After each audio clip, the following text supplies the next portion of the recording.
अस्सलाम वालेकुम दोस्तों, कैसे हैं आप लोग। उम्मीद है आप खैर खैरियत से होंगे।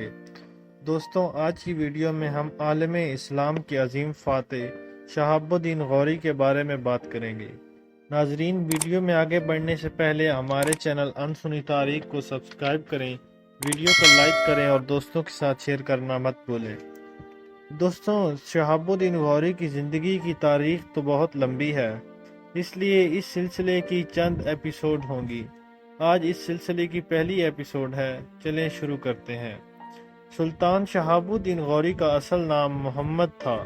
तख्त नशीन होने के बाद इसने मुइज़्ज़ुद्दीन का लक़ब इख्तियार किया, इसलिए सही तौर पर इनका नाम मुइज़्ज़ुद्दीन मोहम्मद गौरी होना चाहिए, लेकिन चूँकि बचपन में इन्हें शहाबुद्दीन कहकर पुकारा जाता था, लिहाजा तारीख के औराक में ये ज़्यादातर शहाबुद्दीन गौरी के ही नाम से मशहूर हुए। शहाबुद्दीन गौरी पहले मुसलमान मुजाहिद थे जिसने हिंदुस्तान में इस्लामी हुकूमत कायम करने के इरादे से हमले शुरू किए। सुल्तान शहाबुद्दीन गौरी को इलाका फतह करने और अपनी मुमलिकत को वसअत देने का बहुत शौक था। इस काम के लिए जिन खूबियों की ज़रूरत होती है वो इन्हीं में मौजूद थीं। वो लश्कर की तंजीम और तरतीब देने में जवाब नहीं रखते थे, अपने लश्कर को लड़ाने और रहनुमाई के ढंग भी जानते थे। शुरू में इनकी हुकूमत सिर्फ छोटे से इलाकों पर थी, लेकिन इन्होंने छोटे से इलाकों की हुकूमत पर कनाअत करके बैठना पसंद न किया।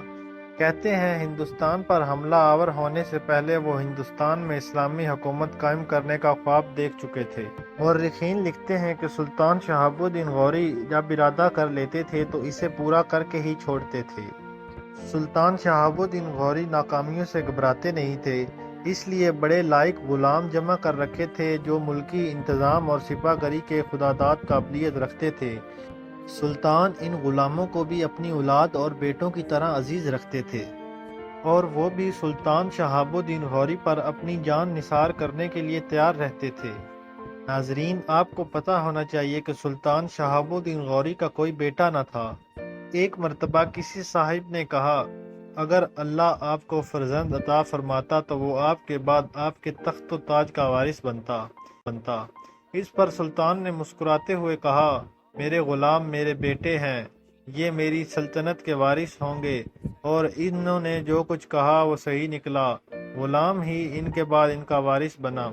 इनकी वफात के बाद इनकी सल्तनत के वारिस इनके गुलाम हुए और इनकी सल्तनत इनके गुलामों में तकसीम कर दी गई। नाजरीन, सुल्तान शहाबुद्दीन गौरी को सही मायनों में हिंदुस्तान की सल्तनत का बानी तस्वुर किया जाता है। नाजरीन, इसमें कोई शक नहीं कि सिपह सलार की हैसियत से वो सुल्तान महमूद गजनवी का कोई मुकाबला नहीं कर सकता, लेकिन इनमें एक ऐसी खूबी थी जो सुल्तान महमूद में भी न थी, और वो ये खूबी है कि सुल्तान शहाबुद्दीन गौरी जिन इलाकों पर हमरा आवर होते, इन्हें अपनी सल्तनत में शामिल करके इनका इंतज़ाम और इंहिसार अपने हाथ में ले लेते। इनकी यही खूबी थी कि जिसकी बदौलत इन्होंने हिंदुस्तान में इस्लामी सल्तनत की बुनियाद रख दी। आप बहुत दूर अंदेश सुल्तान थे। नाजरीन, सुल्तान महमूद गजनवी ने अपनी ज़िंदगी में कई मार्के सर किए। बड़े बड़े सरकश बड़े बड़े जाबिर हुक्मरानों को अपने सामने घुटने टेकने पर मजबूर कर दिया। इसने अपनी ज़िंदगी में कभी शिकस्त ना खाई, जबकि सुल्तान शहाबुद्दीन गौरी को हिंदुस्तान के मार्कों में 2 मरतबा शिकस्त का सामना करना पड़ा। इन 2 शिकस्तों के बावजूद इन्होंने अपनी हिम्मत नहीं हारी और किसी किस्म की कमज़ोरी के आसार नमूदार ना होने दिए। इन्होंने इनके इलाके फतह किए जहां मुस्तकिल तौर पर मुसलमानों की हुकूमत थी। जहां तक सुल्तान शहाबुद्दीन गौरी के ख़ानदान का ताल्लुक़ है तो कहते हैं गौरी ईरान के एक बादशाह की औलाद हैं।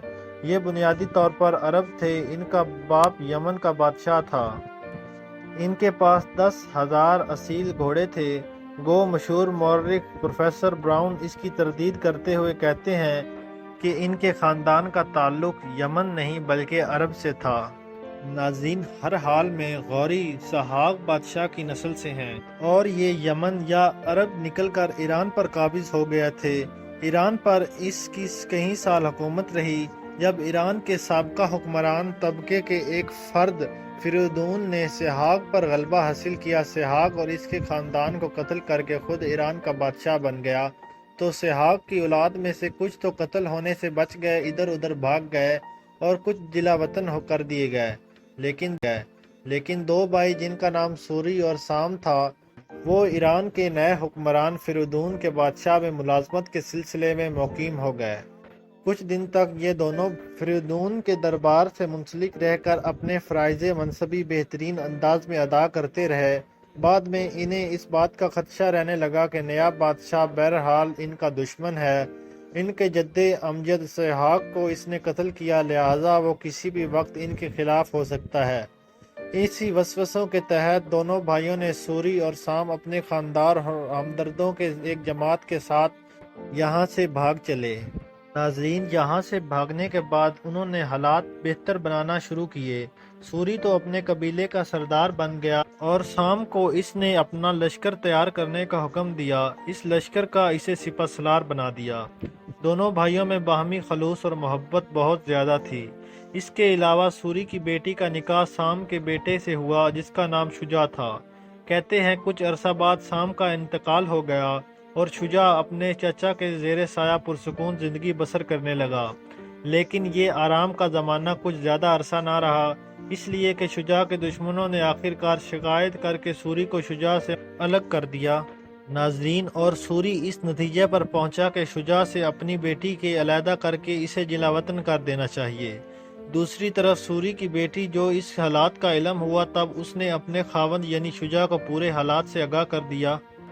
اس صورتحال کو سامنے رکھتے ہوئے دونوں میاں بیوی نے مشورہ کیا اور یہ طے کیا کہ انہیں سوری کے ہاں سے بھاگ جانا چاہیے اور کسی محفوظ مقام پر جا کر قیام کرنا چاہیے۔ ایک رات شجاع نے اپنی بیوی کے ساتھ شاہی استبل سے 10 اعلیٰ درجے کے گھوڑے اور لاتعداد اونٹوں کو حاصل کیا اور اپنے بیوی بچوں کو ان پر سوار کروا کر اور جو کچھ مال و دولت ہاتھ لگا جلدی سمیٹ کر ان علاقوں کی طرف بھاگ گئے جنہیں غورستان کہتے تھے۔